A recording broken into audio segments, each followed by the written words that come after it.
નમસ્તે વિદ્યાર્થી મિત્રો, આજે આપણે ધોરણ 10 નું ગુજરાતી ભણવાના છે. ચેપ્ટર છે 9નું. શીર્ષક આપેલું છે માધવને દીઠો છે ક્યાં. માધવને દીઠો છે ક્યાં.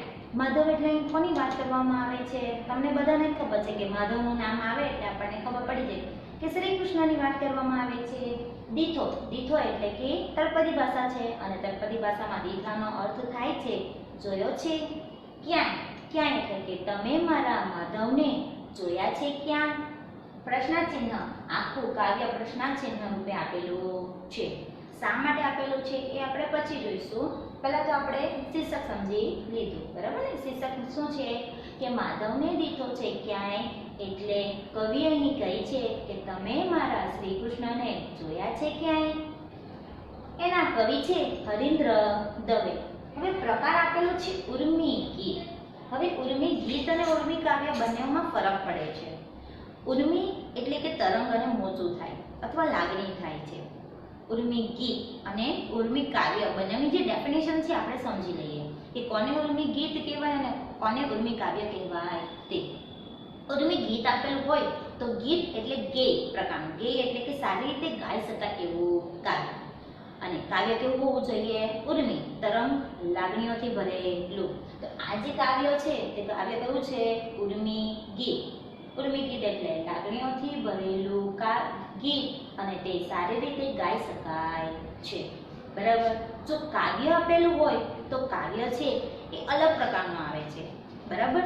તો તે ગીત અને કાવ્ય બંનેમાં શું ડેફિનેશન છે એ આપણને ખબર પડી ગઈ, બરાબર. આના પછીનું જે 11મું કાવ્ય આપણે ભણીશું ને ત્યારે ઉર્મી કાવ્ય આવે છે, ત્યારે આપણે સમજી લેશું, બરાબર. કાવ્ય એટલે લિરિક પ્રકારનું કાવ્ય કહેવામાં આવે છે. રેડી? તો ઉર્મી ગીત એટલે સારી રીતે ગાઈ શકાય અને લાગણીઓથી ભરેલું હોય તેને ઉર્મી ગીત કહેવામાં આવે છે. અને ઉર્મી કાવ્ય એટલે કે લાગણીઓથી ભરેલું કાવ્ય પણ લિરિક પ્રકારનું કાવ્ય કહેવામાં આવે છે. ચલો તો આટલું સમજ પડી ગઈ? આગળ વધીએ. પ્રકાર કયો છે? ઉર્મી ગીત. હવે હરીન્દ્ર દવેનો પરિચય આપણે જોઈ લઈએ, સાથે સાથે અંડરલાઈન પણ કરતા જઈએ અને સાથે સાથે લખતા પણ જઈએ.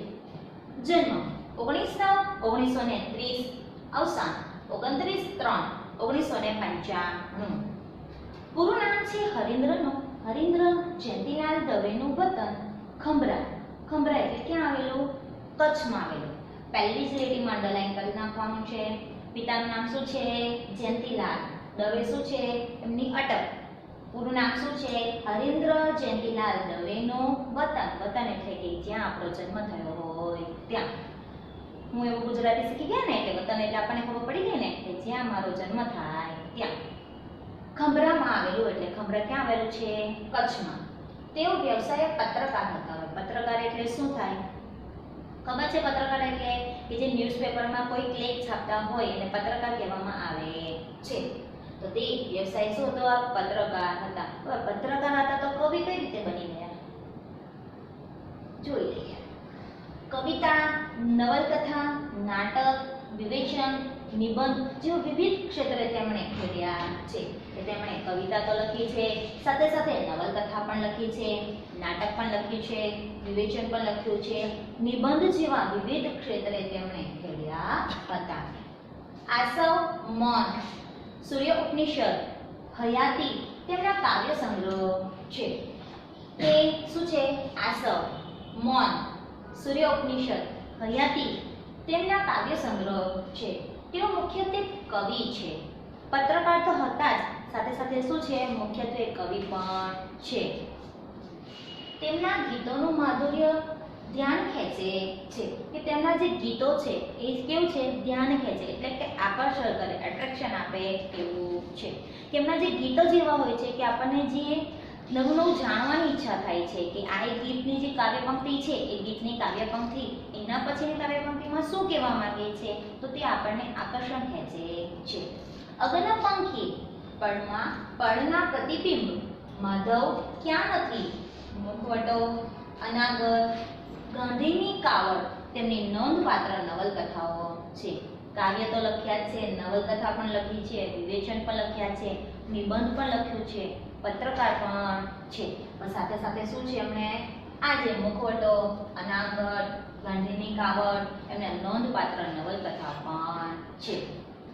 તેમણે રણજીતરામ સુવર્ણચંદ્ર, ગુજરાત સાહિત્ય અકાદમી, મેં પહેલા જ કહી હતી કે કોઈ પણ લેખ લખવામાં આવે, ગીત, કાવ્ય, નિબંધ, નવલકથા કે આખ્યાન ગમે લખવામાં આવે તેને છે ને શું ગુજરાતી સાહિત્ય અકાદમી આપવામાં આવે છે. બધાને જે લખનાર છે બધાને જ આપવામાં આવે છે. ગાંધીનગર અને દિલ્હીના એવોર્ડ્સ એનાયત થયા હતા. કયા કયા? એક તો રણજીતરામ સુવર્ણચંદ્રક આપવામાં આવ્યો હતો, ગુજરાત સાહિત્ય અકાદમી એવોર્ડ્સ આપવામાં આવ્યો હતો અને ગાંધીનગર અને દિલ્હીના એવોર્ડ્સ પણ આપવામાં આવ્યા હતા. આ હતો આપણો કવિ પરિચય. ફરી એકવાર જોઈ લઈએ શું કહે છે. કવિનું પૂરું નામ હરીન્દ્ર જયંતિલાલ દવે. વતન ક્યાં છે? ખંભરા. ખંભરા ક્યાં આવેલું? કચ્છમાં. વ્યવસાય શું હતો? પત્રકાર. કવિતા, નવલકથા, નાટક, વિવેચન, નિબંધ જેવા અનેક વિવિધ ક્ષેત્રે તેમણે ખેડ્યા છે એટલે લખ્યા છે. આસવ, મન, સૂર્યોપનિષદ, હયાતી તેમના કાવ્ય સંગ્રહ છે. તેઓ મુખ્યત્વે કવિ છે. તેમના ગીતોનું માધુર્ય ધ્યાન ખેંચે છે. અગનપંખી, પડના પ્રતિબિંબ, માધવ ક્યાં નથી, મુખવટો, અનાગત, ગાંધીની કાવડ એમની નોંધપાત્ર નવલકથા પણ છે. તેમણે રણજીતરામ સુવર્ણચંદ્ર, ગુજરાત સાહિત્ય અકાદમી, ગાંધીનગર અને દિલ્હીના એવોર્ડ્સ એનાયત થયા હતા. હવે અહીંયા જે આપેલું છે તે કૃષ્ણની વિશેની વાત કરવામાં આવી છે કે ગુજરાતીમાં લખાયેલા કૃષ્ણ વિરહના કાવ્યોમાં આ કાવ્ય અનેક રીતે નોખું પડે છે. પહેલી જ લીટીમાં તમને સવાલ પૂછાય કે કૃષ્ણ વિરહનું કાવ્ય આપણા પાઠ્યપુસ્તકમાં કયું છે? વિરહનું પૂછે તો નવમો માધવને દીઠો છે કેમ? હવે નરસિંહ મહેતાએ પણ કૃષ્ણ માટે લખ્યું છે તો તે શું છે? એ તો નરસિંહ મહેતાએ તો પ્રાર્થના તરીકે ભગવાનની પ્રાર્થના તરીકે લખ્યું છે. અહીં તો શું છે? કૃષ્ણ વિરહની વાત કરવામાં આવી છે. એટલે પહેલી જ લીટીમાં આપણો પહેલો સવાલ બની જાય છે કે ગુજરાતીમાં લખાયેલા કૃષ્ણ વિરહનું કાવ્ય આપણા પાઠ્યપુસ્તકમાં એક જ છે, માધવને દીઠો છે કેમ?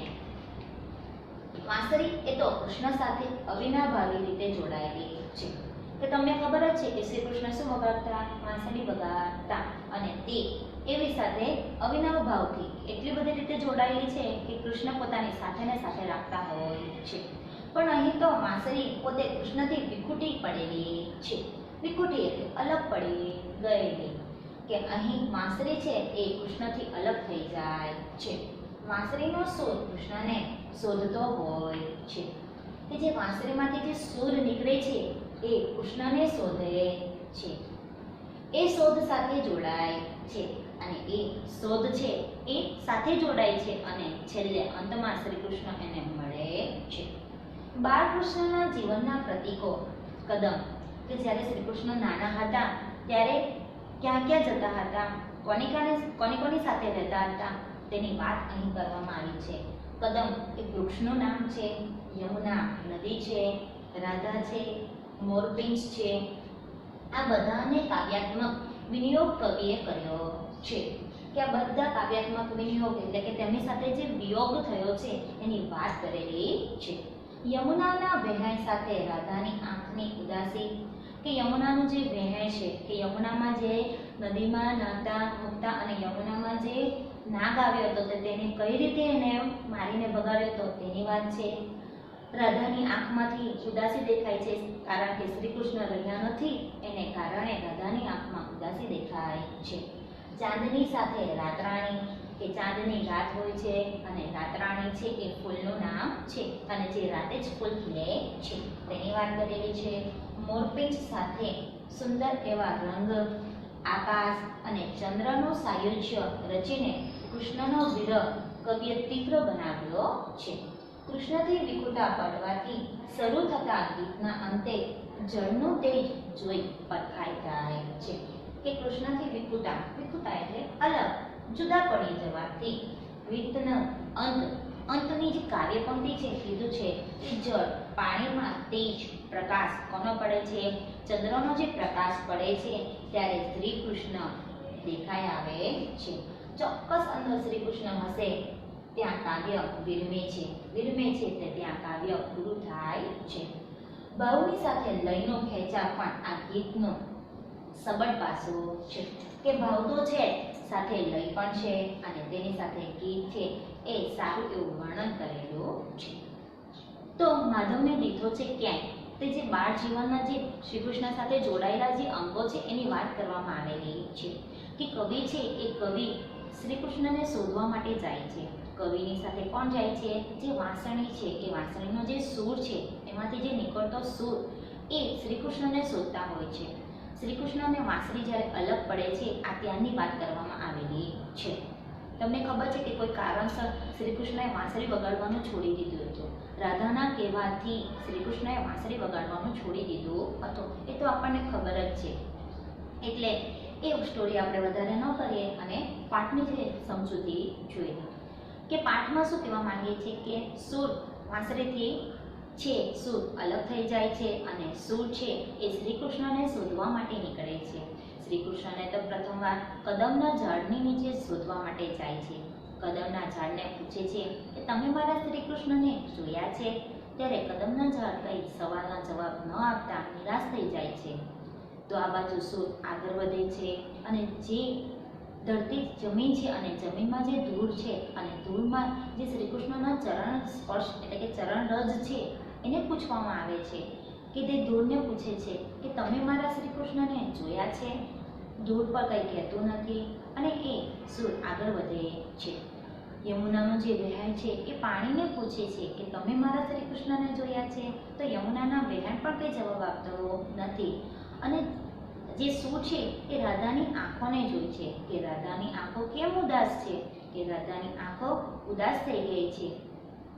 પવનની જે લહેરખી ઠંડી વહેતી હોય એ ઠંડા પાણીને પૂછે, ઠંડો જે પવન છે એ પવન એને વ્યાકુળ કરી દે છે અને એ પવનને પૂછે છે ત્યારે પવન પણ દુઃખ વ્યક્ત કરે છે કે આને કંઈ આન્સર આપતું એટલે કે કંઈ જવાબ આપતો નથી. ધીરે ધીરે અંધકાર થાય છે અને અંધકારમાં તેમ અંધકાર થવાને કારણે સૂર વ્યાકુળ થઈ જાય છે કે હવે મને મારા શ્રી કૃષ્ણ ન મળશે.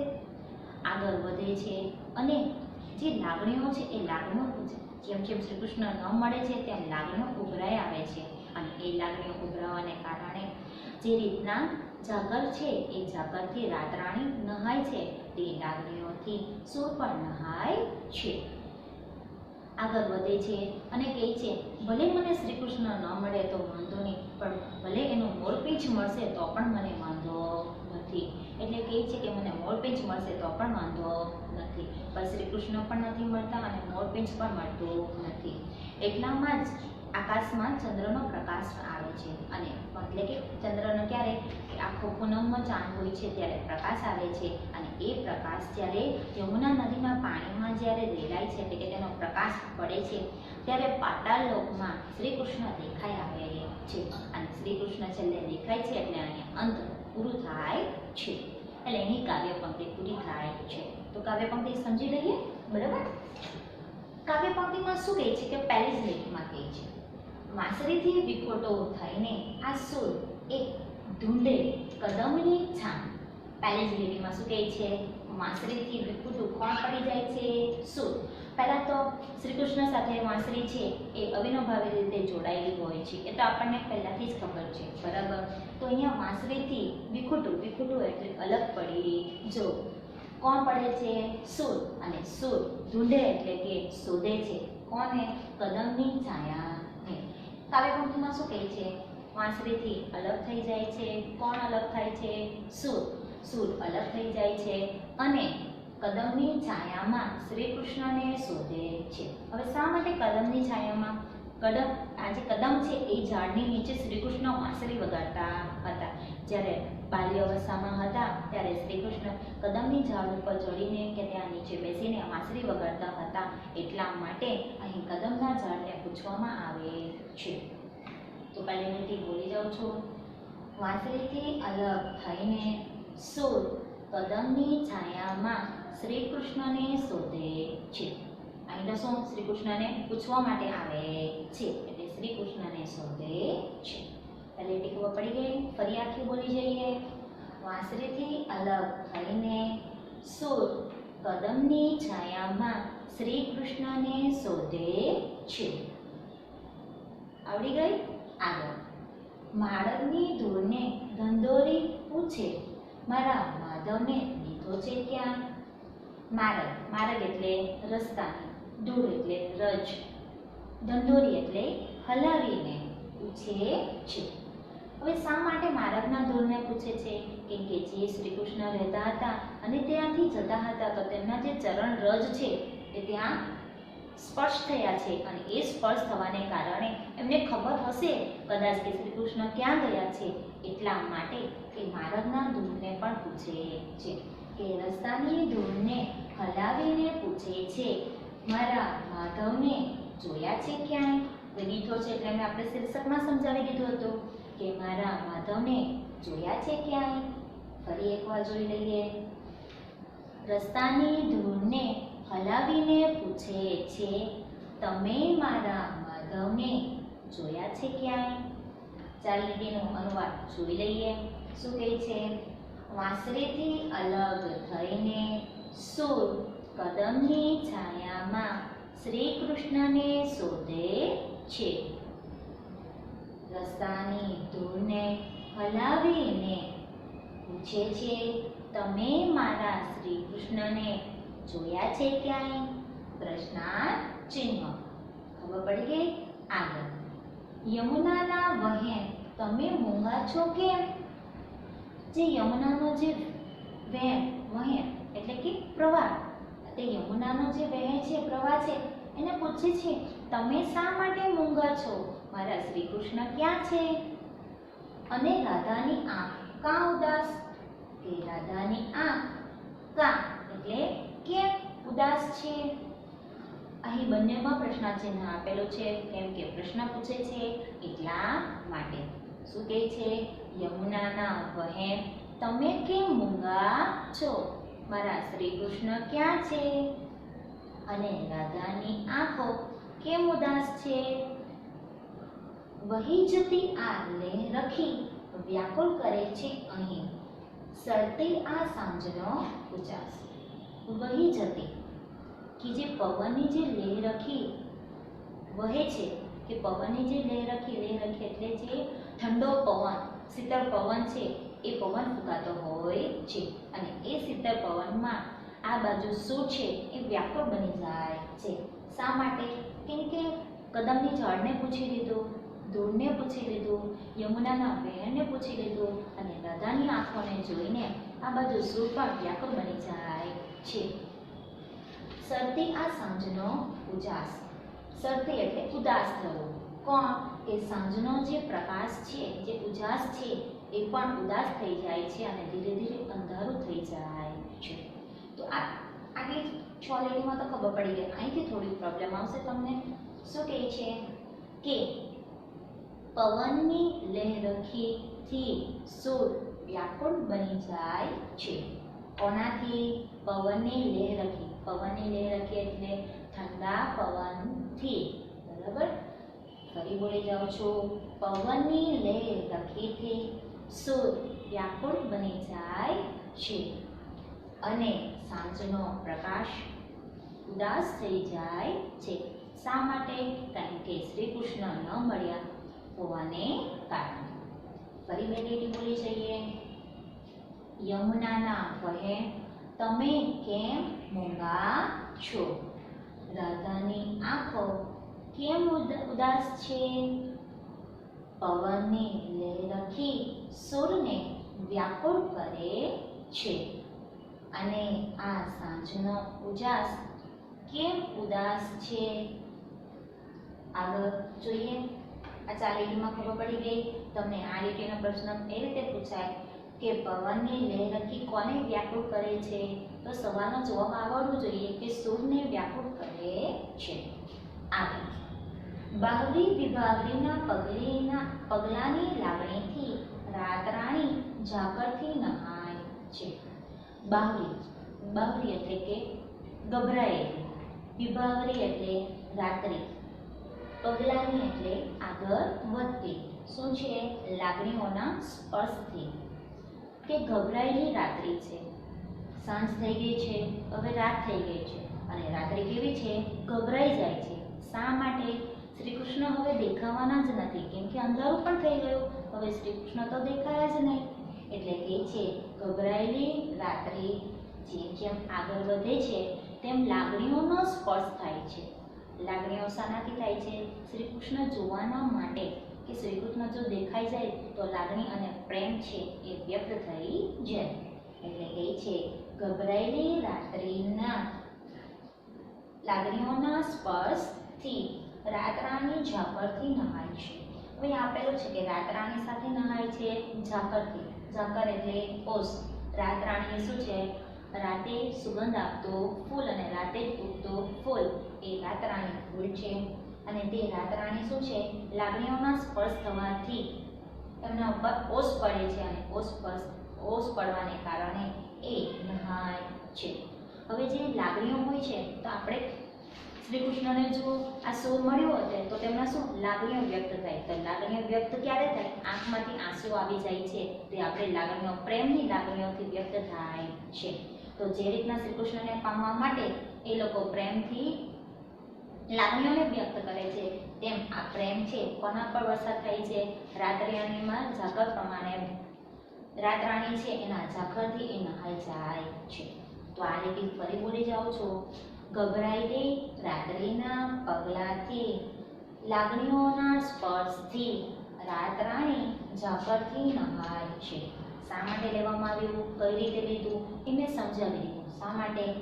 કે જે રાત્રિ છે એ ગભરાઈ જાય છે અને જેની લાગણીઓ છે એ લાગણીઓના સ્પર્શથી આખું જીવન છે એ આપણું પ્રેમથી આંખોથી નહાય છે. તો તે રીતના રાતરાણી ઉપર ઝાકળ પડે છે, સ્પર્શ થાય છે લાગણીઓનો અને એ પણ નહાય છે. ઉડતું આવે જો અહીં મોરપીંછ તો અમે સાચવીશું સુવાળા રંગને. કે મને હવે શ્રી કૃષ્ણ મળ્યા જ નથી, પણ શ્રી કૃષ્ણ ન મળે તો શ્રી કૃષ્ણનો જો મોરપીંછ મળે તો પણ મને બહુ છે. શું એવું કહે છે? એટલે કહે છે કે જો કોઈ જગ્યાથી મોરપીંછ ઉડતું આવશે તો એ મોરપીંછને પણ એ સુંદર રંગને પણ અમે સાચવી લેશું. એટલે શું કહે છે કે સૂરને ખબર પડી ગઈ કે હવે મને શ્રી કૃષ્ણ અંધારું થઈ ગયું, હવે તો શ્રી કૃષ્ણ મને મળવાના જ નથી. એટલે કહે છે કે જો કોઈ જગ્યાથી મને મોરપીંછ મળશે તો એ મોરપીંછના સુંદર રંગને, સુવાળા એટલે સુંદર રંગને પણ સાચવી લેશું. ફરી બોલી જાઉં છું. ગભરાયેલી રાત્રિના પગલાથી લાગણીઓના સ્પર્શથી રાતરાણી ઝાકળથી નહાય છે. અને જો કોઈ જગ્યાથી મોરપીંછ ઉડતું આવશે તો શ્રી કૃષ્ણ ભલે ન મળે તો એ મોરપીંછના સુંદર રંગને પણ અમે સાચવી લેશું. આટલું ખબર પડી ગઈ? ફરી એકવાર જોઈ લઈએ, કેમ કે આ બારી છે એટલા માટે. બાહરી એટલે શું કીધું છે? ગભરાયેલી. આ બાહરીનો અર્થ વ્યાકુળ પણ થાય છે, પણ અહીં શા માટે લેવામાં આવેલું છે? ગભરાયેલી માટે લેવામાં આવેલું છે. વિભાવરી એટલે કોણ થાય? રાત્રિ. એ ગભરાયેલી રાત્રિના પગલાથી લાગણીઓના સ્પર્શથી રાતરાણી ઝાકળથી નહાય છે. ભલે શ્રી કૃષ્ણ ન મળે પણ શ્રી કૃષ્ણનું જો મોરપીંછ મને કોઈ જગ્યાથી મળશે તો એ મોરપીંછના સુંદર રંગને પણ અમે સાચવી લેશું. બરાબર. આગળની પંક્તિ. મારી તે મોરલીના આભમાં ઉગે છે એક શ્યામના તે નામનો મયંક. કે શું કહે છે? કે મોરલી એટલે વાંસળી પણ થાય અને મોરલી પણ કહી શકાય. આભ એટલે આકાશમાં. કે મારી તે મોરલીના આકાશમાં ઉગે છે એક શ્યામના નામનો મયંક. એટલે આ શું કહેવા માંગે છે? મને કંઈ ખબર ના પડી. હવે અહીંયા જોઈ લે, સમજી લઈએ કે શ્રી કૃષ્ણની જે મોરલી એટલે વાંસળી છે એમાં શ્યામના નામનો આકાશમાં ઉગે છે. હવે આકાશમાં કોણ ઉગે છે? ચંદ્ર ઉગે છે. શ્યામના નામનો મયંક. બરાબર. મોરલીમાં કોણ છે? શ્યામ. એટલે કે શ્યામ વાંસળી વગાડતા છે શ્રી કૃષ્ણ એટલા માટે. અને આકાશમાં કોણ ઉગે છે? મયંક. એટલે અહીં શા માટે લેવામાં આવ્યું છે? બંને ઓલ્ટરનેટ કર્યું છે કે મારી તે મોરલીમાં શ્યામ છે એ શ્યામ નિવાસ કરે છે અને આકાશમાં ચંદ્ર ઉગે છે. ખબર પડી ગઈ? તો અહીંયા શા માટે શ્યામના નામનો મયંક કીધું છે? ચંદ્રને કોની સાથે ઉપમા આપી છે? શ્યામને એટલે કે શ્રી કૃષ્ણ સાથે ચંદ્રને સરખાવવામાં આવે છે. એટલે કીધું છે કે મારે તે મોરલીના આભમાં શ્યામના નામનો મયંક ઉગે છે. એટલે કે મોરલીમાં શ્યામ હોય છે અને આકાશમાં ચંદ્ર દેખાય છે. મયંક એટલે કે ચંદ્ર, શશી. જળમાં તે તેજ એનું એવું રેલાય, હવે પાતાળે હરિવર પરખાય. જળ એટલે પાણી, તેજ એટલે પ્રકાશ. એવું રેલાય કે એવું પથરાઈ ગયેલું હોય છે કે જે ચંદ્રનો જે પ્રકાશ છે એ ચંદ્રના પ્રકાશ ક્યાં પડે છે? પાણીમાં. પાણી હોય છે અને એ પાણીમાં જે પ્રકાશ પડે છે ત્યારે નીચે પાતાળ એટલે 7 લોક પછીનો છેલ્લો લોક એટલે પાતાળ લોક અને છેલ્લો લોક. ત્યારે હરિવર એટલે શ્રી કૃષ્ણ પરખાય છે એટલે દેખાય છે, ઓળખાય છે.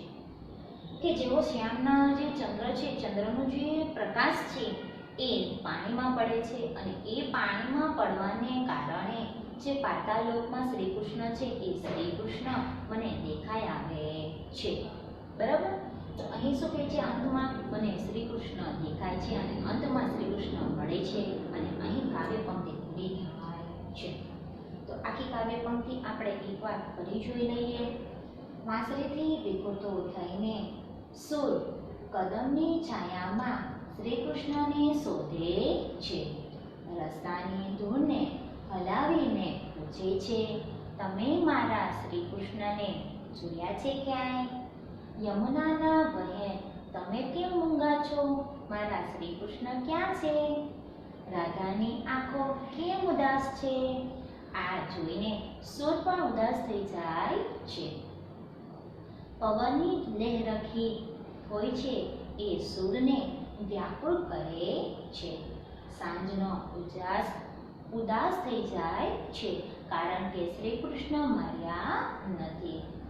રાત્રિ ગભરાયેલી રાત્રિ છે એ પગલાની લાગણીઓના સ્પર્શથી રાતરાણી ઝાકળથી નહાય છે. શ્રી કૃષ્ણ તો મળ્યા જ નથી, તો શ્રી કૃષ્ણનું જો મોરપીંછ મળશે તો પણ ઘણું છે. એટલા માટે જો એ મળશે તો એને સાચવી લેશો. મોરલીનો જે આભ છે એ મોરલીમાં શ્રી કૃષ્ણનો નિવાસ હોય છે, તેમ આકાશમાં ચંદ્ર દેખાય છે. જળમાં જે ચંદ્રનો જે પ્રકાશ છે એ ચંદ્રના પ્રકાશ પાણીમાં પડવાને કારણે તે નીચે પાતાળ લોકમાં શ્રી કૃષ્ણ દેખાય આવે છે. શામાંથી લેવામાં આવ્યું છે? વરસાદની મોસમ છે એમાંથી લેવામાં આવ્યું છે. તો કાવ્યપંક્તિ ખબર પડી ગઈ હશે કે શાની વાત કરવામાં આવેલી છે. બરાબર ને? કાવ્યપંક્તિ જે ખબર પડી ગઈ છે, બરાબર. કાવ્યપંક્તિમાંથી આપણે સવાલ જવાબ લખીશું. કાવ્યપંક્તિ આ જે છે, કાવ્યપંક્તિમાં કઈ રીતે સવાલ જવાબ પૂછાય છે એ પણ મેં સમજાવી દીધા છે. સામનાથી અર્થ પણ કરી દીધા છે. પહેલો સવાલ પૂછાય કઈ રીતે? વાંસળીથી કોણ વિખૂટું પડે છે? તો સૂર. કોને શોધે છે? કદમના ઝાડને. કોને પૂછે છે? હલાવીને ધૂળને. કોણ મૂંગું છે? યમુનાના વહેણ. કોણ ઉદાસ છે?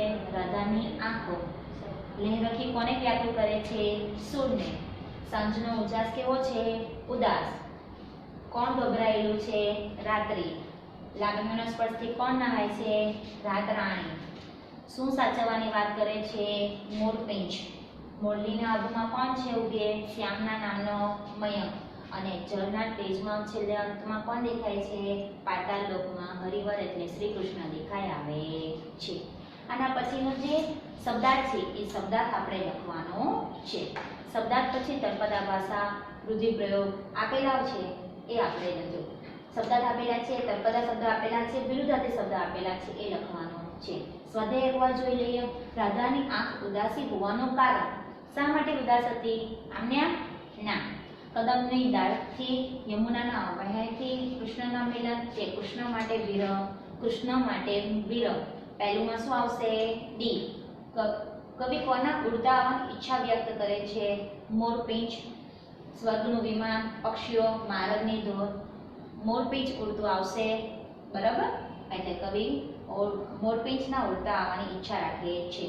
માળવરી ધૂળને કવિ શું પૂછે છે કે તમે મારા માધવને જોયા છે ક્યાંય? પાતાળમાં કોણ પરખાય છે? શબ્દ હરિવર આપેલો છે તો હરિવર જ લખવાનો છે, શ્રી કૃષ્ણ લખવાનો નથી. હા, જો તમે કાઉન્સ કરીને શ્રી કૃષ્ણ લખશો તો વાંધો નહીં. રાત રાણી ઝાકળથી નહાય છે, કારણ કે મેં સમજાવી દીધું. શું આવે છે કે જેવી રીતના જે વાતાવરણ છે, વાતાવરણમાં જે રાત્રિ હોય છે અને એ રાત્રિ છે ધીરે ધીરે ઠંડક આપતી હોય છે અને એ ઠંડકને કારણે એમાંથી જે ઓસ ઝાકળ છે એ પડે છે અને એ ઝાકળ કોના પર પડે છે? રાતરાણી નામનું સુગંધી ફૂલ પર પડે છે અને એ સુગંધી ફૂલ પર લાગણીઓનો સ્પર્શ થવાને કારણે એ નહાય છે. જળમાં કોનું તેજ રેલાય છે? જળમાં શ્યામના નામના મયંકનું અને છેલ્લે અંતમાં હરિવરનું તેજ. પ્રશ્ન ચોથો, 7-8 લીટીમાં લખો. માધવને મેળવવા માટે સૂરની તીવ્ર ઉત્કંઠા. તમારા શબ્દમાં લખો. આપણું જે કાવ્ય પંક્તિની સમજૂતી આપી એ આખી લખી નાખવાની. કાવ્ય પંક્તિ સમજાવો તો કાવ્ય પંક્તિ આ 4 છે એ આપણે સમજાવી દીધી. આ બધા સવાલ જવાબ નોટમાં લખવાના છે, બાકીના વધારાના છે હોમવર્ક શીટમાં હું લખી દઈશ. ઓકે, સમજ પડી જશે. Thank you.